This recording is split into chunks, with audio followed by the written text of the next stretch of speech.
Good morning.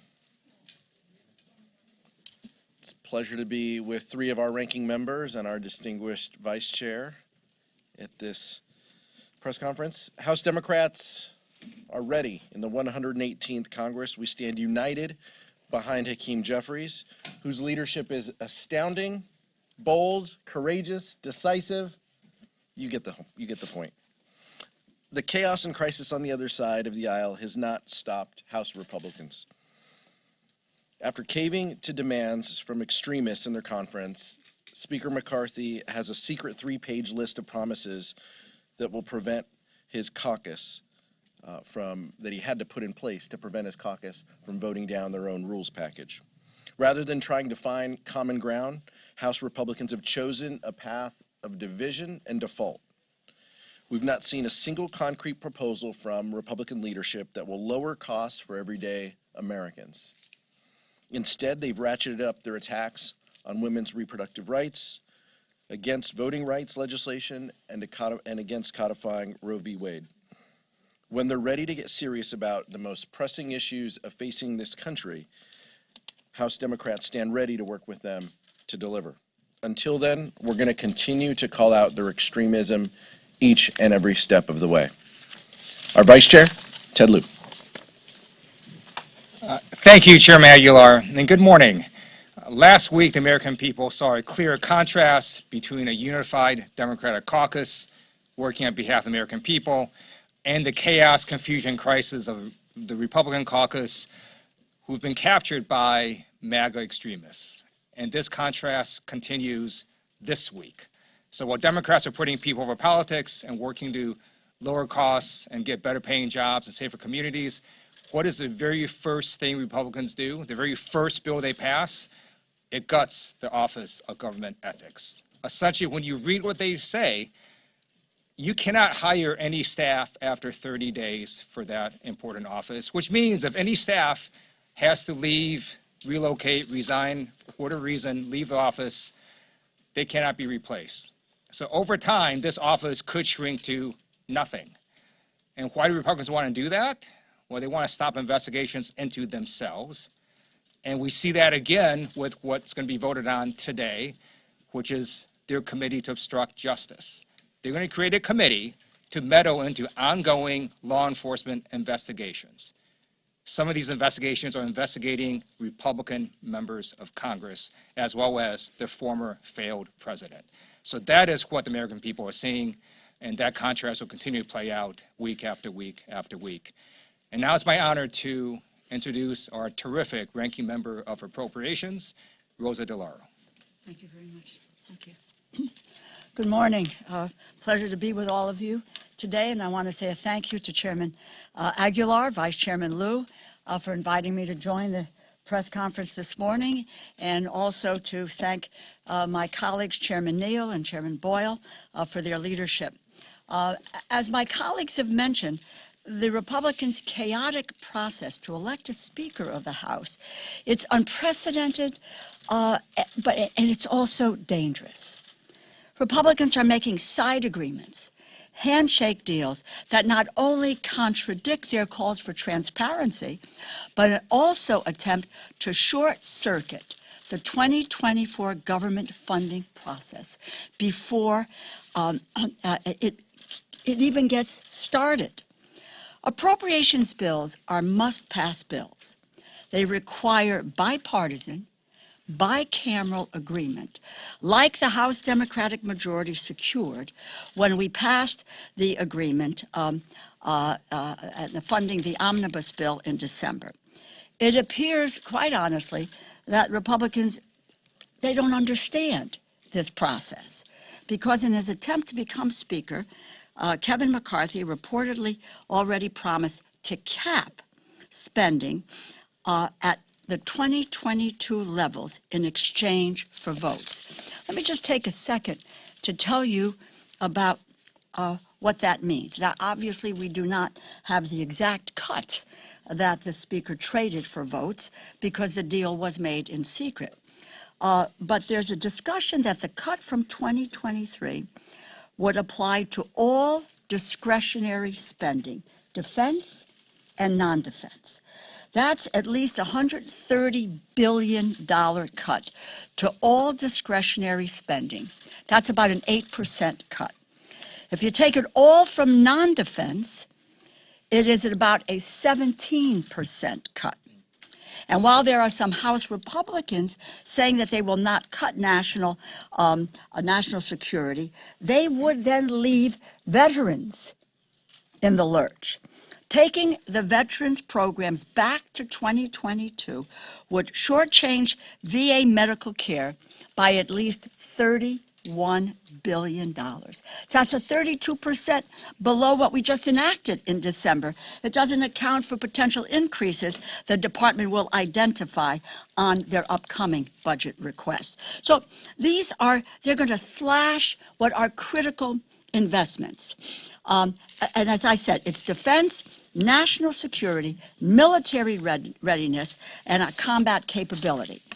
And again, I make reference to service members and their families. The funds that they rely on, this is cuts to VA medical care, mental health services, the homeless assistance programs that ensure that we reach unhoused veterans. They will be making serious cuts to law enforcement. These spending cuts harm families, communities throughout the U.S. that are already struggling with inflation and the cost of living. It is not just a soundbite to say that people are living in this country today paycheck to paycheck. It is a reality. So the funding for high poverty schools, post-secondary education, early learning programs hang in the balance. Access to childcare, training programs are at risk. We will cut the benefits for small businesses. But I guess my colleagues on the other side of the aisle, they consider that all of these services are unimportant, not to be taken into consideration, because you know as well as I know that budgets are statements of values. And it tells you precisely where their values are or are not. In our bills, we provided 43.5 million people the SNAP benefits they need. This past year alone, our bills created over 21,500 affordable housing units. Progress made to help those in most need put food on their table, roof over their heads. All of that is jeopardized. Republicans have created an institution that governs in the shadows at the expense of hardworking families, and a speaker who traded funding that helps communities, that protects our national security for personal gain. I hope this dangerous trend is reversed soon, and that transparency is restored to the government funding process. And with that, let me introduce to you the chair of the Ways and Means Committee, Congressman Richard Neal. Thanks, Rosa. Thanks to the leadership team here for having us get out front on some of the issues that we're going to confront in the course of the next few months. So even for those of you who had a chance to witness the debate last night on their first funding bill, $114 billion it adds to the national deficit. And if you listened to the debate last night, I also thought what was compelling to the battle they came unarmed. It was pretty remarkable to listen to the back and forth last night, where we dealt with facts and specificity, and they dealt once again in generalities and kind of empty talk. What I also think is noteworthy is we get to what eventually will be a vote on the debt ceiling. It's certainly putting the question in front of the American people. They voted for the CARES Act. They voted for more money for national defense spending. Some of them voted for the infrastructure bill. And then they also voted for $5 trillion worth of tax cuts in 2001, 2003, and 2017. Although it comes out to about $4.7 trillion of tax cuts. And it allows them, in this instance, after what they've done, to sort of set the fire and then call the fire department. So it's been kind of the recklessness that they've embraced in this fiscal debate and discussion. But it's going to bring us to the precipice, because it'll allow us to have a full throttle debate over the role of Social Security and Medicare in our lives. I'm looking forward to that.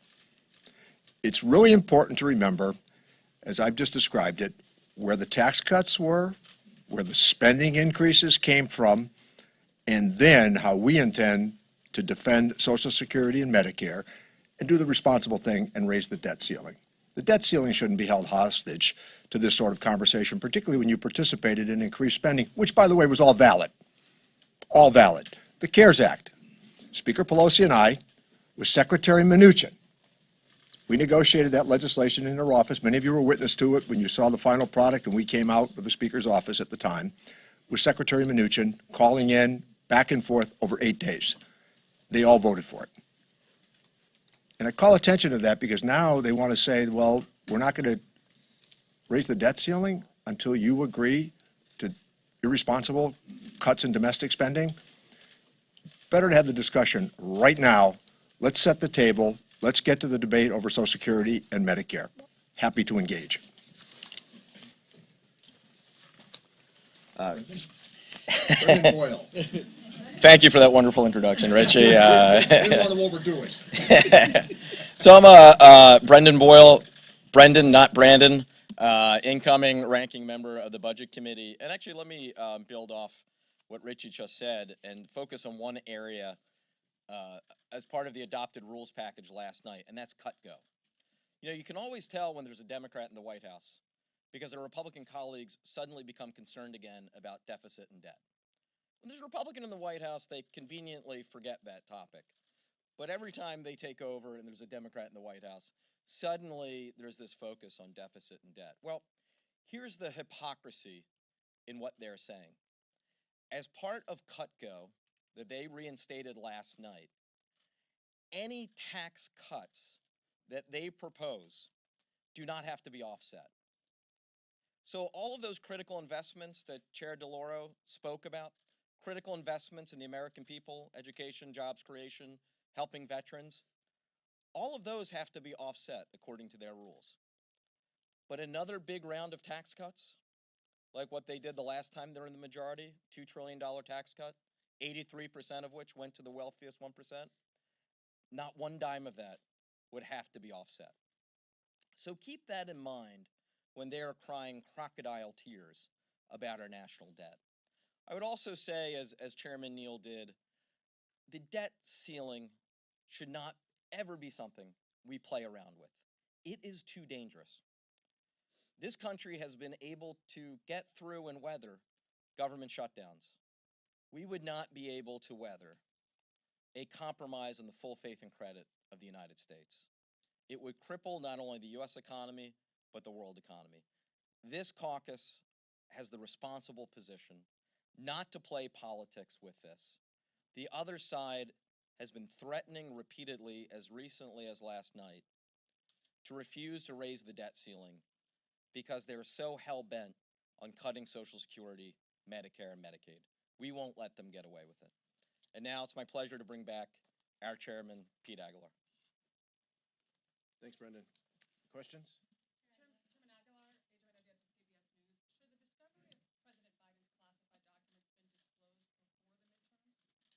Well, let's step back and talk about this for a minute because, and I appreciate the question.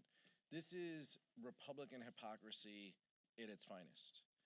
When the former president had 320 documents found at his personal residence, they said that, quote, that will not be a priority. What President Biden did was disclose this to the archives, let law enforcement know. That is exactly the way that you should handle this. So we're going to support the fact that the president is following this established protocol, that he did the right thing, and see what other and see where we go from here. But we're not interested. Republicans aren't interested in having meaningful oversight. They're just interested in opposing this president.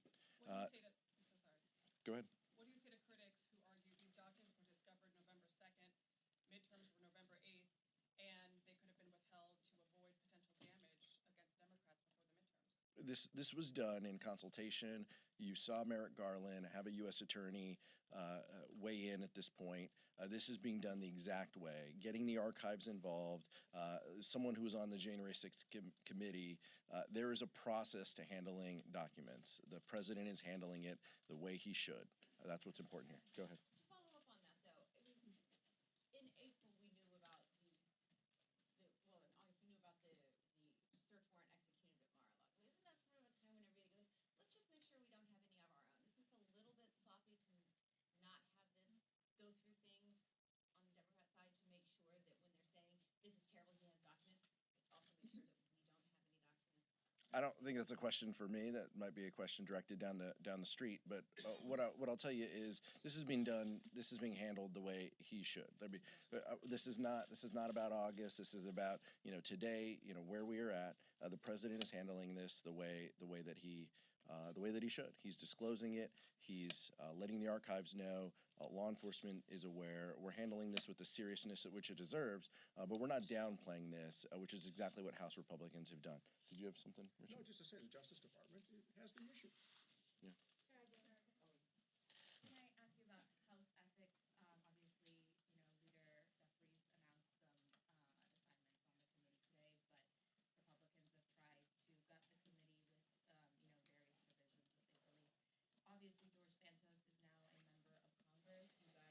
You guys talked about, obviously limited things you could do before he was seated, but now he's a member of Congress. What are your plans today? I'm going to yield to Vice Chair Lieu, who talked about the Republican rules package in the Office of Congressional Ethics. Kevin McCarthy owns George Santos, lock, stock, and barrel. If George Santos wasn't seated, what would the math have been for Speaker McCarthy?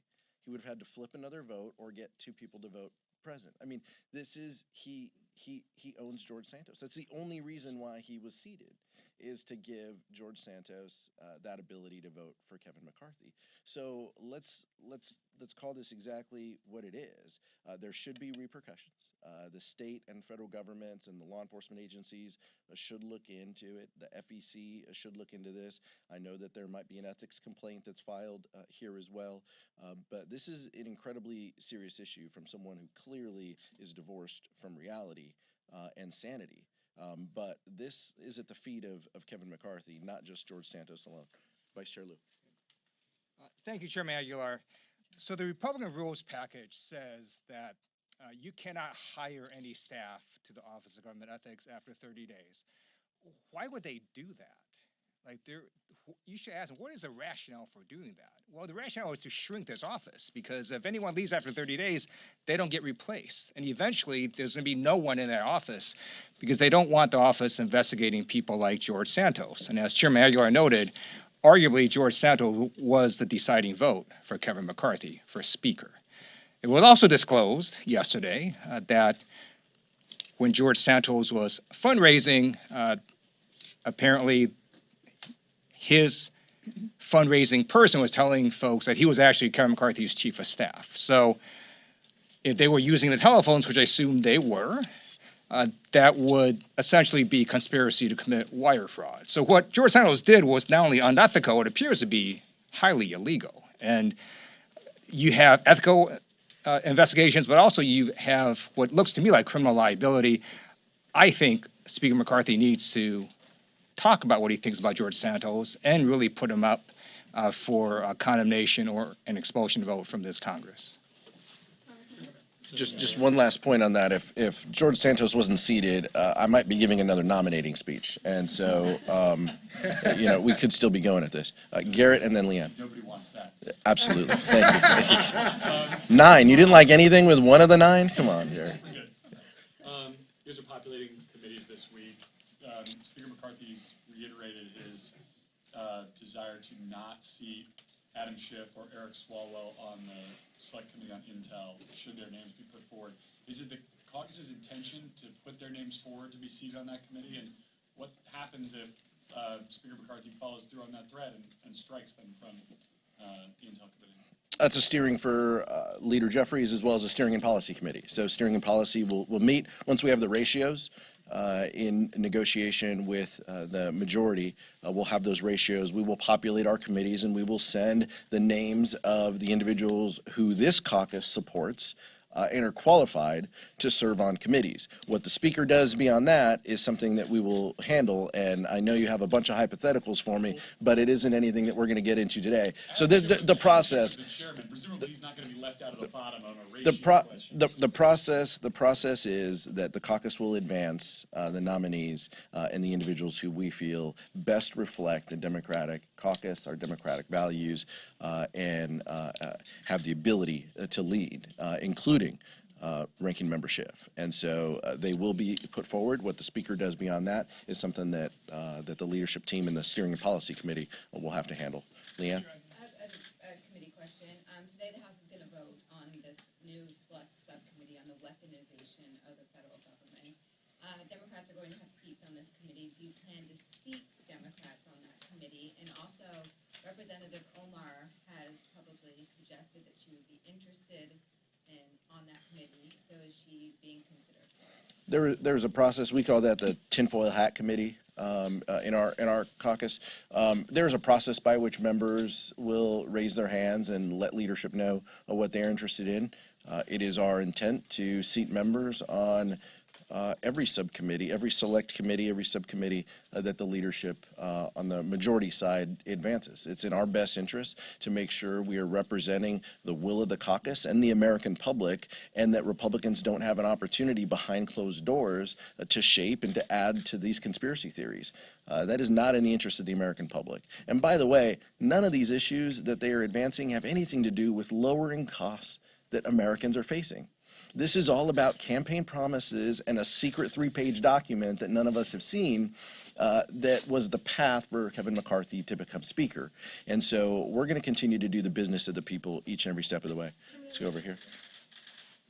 For Chairwoman DeLauro, Caitlin with Politico, how do you plan to appropriate around this handshake agreement to set spending levels at fiscal 2022 levels? I mean, presumably, at the very least, we'll need a CR, which will be at fiscal 23 levels. So how do you plan to actually get this, fund the government, get this done, avoid the partial shutdown, and work around what McCarthy promised conservatives? Well, I think that my point is that you cannot pass appropriations bills without them being both bipartisan and bicameral. So the president will not sign. So I think this notion that you can deal with 2022 levels, if that appears to have been part of this secret deal, that you then may be looking at guaranteeing a shutdown. We will operate in the way that we have, bill by bill, with the issues that are important to us. I tend to, you don't want to work. I think it's very interesting to note that in a divided government, last December, you may recall, we passed an omnibus bill, a bipartisan omnibus bill. 9 Republican votes in the House, and I think close to 19, somewhere around that, in the Senate. So we were able to govern. The issue is going to be is whether or not the Republican majority can govern. But we are going to, as I say, we will work together, we will cooperate, but we are not backing off the critical investments that have been made, that will continue to be made, because someone traded away the well-being of the American public and our national security for personal gain, for a vote. No way to run a government and no way to govern. I'm going to ask Chairman Neal and Ranking Member Boyle as well to comment on this, because I think it is so important that we do talk about what that document is laying the groundwork. It's laying the groundwork toward dysfunction, default, and potential government shutdowns that none of us want. Ranking Member Neal. Sure. Thanks, Pete. Just one quick observation for those of you who've had some institutional memory here. You really believe that Republicans are going to embrace a government shutdown? How have the politics of that situation worked out for them in the past, dating back to Clinton Gingrich? If there's one thing that the people that have been on that side for a long time remember, they have lost every showdown over shutting down the government. Believe me, they are not going to shut down the government for sure. Look, we all know in the end what this is about. When Social Security was created in the 1930s, Republicans opposed it. They have opposed it in every generation since. As recently as late 2004, when George W. Bush was reelected. If you remember his first press conference the day after the election, he said, "I have political capital, and I intend to use it." And what was his number one priority? To privatize part of Social Security.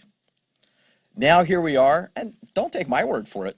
Just read the press statements of Kevin McCarthy a couple months ago.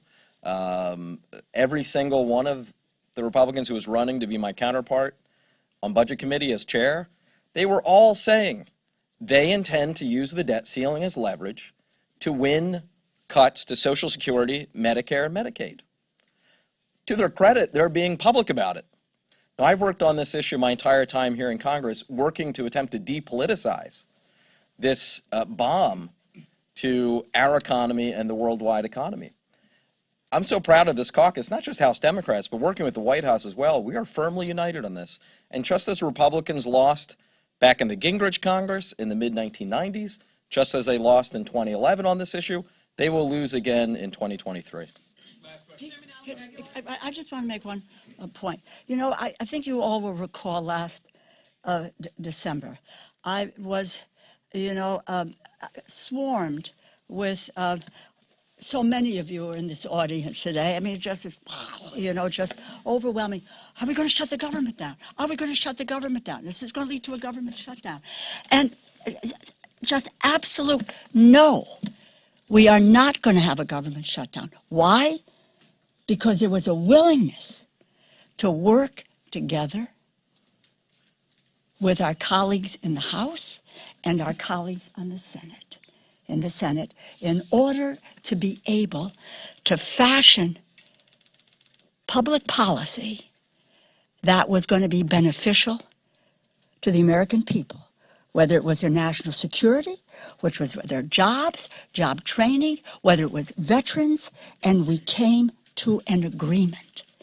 That is singularly the issue of ability to govern. As the chairman said of Ways and Means, that they won't shut it down, but we will wait to see what their process is going to be. We know what our process is going to be and how we're going to continue to move at keeping government moving forward. Last question. I'm sorry. Building off of legislation about the IRS from last night, Republicans are now putting forward a bill to entirely abolish the IRS and the federal income tax. Any reaction to that? I'll let Ranking Member Neal speak, but this Laughable. it is just fanciful, the depths at which they'll go, and we can talk about exactly what these dollars, what the financial benefit is to the taxpayers to collect these tax receipts. This is about making sure that everybody pays their fair share, and that the richest don't get to avoid time and time again the ability to do that. I'll let Mr. Neal talk a little bit about that proposal. Yeah, just the facts of the issue. And so Charles Rosati, who's lettered to me 2 years ago, former IRS commissioner under Bill Clinton, he said there's $574 billion annually that goes uncollected.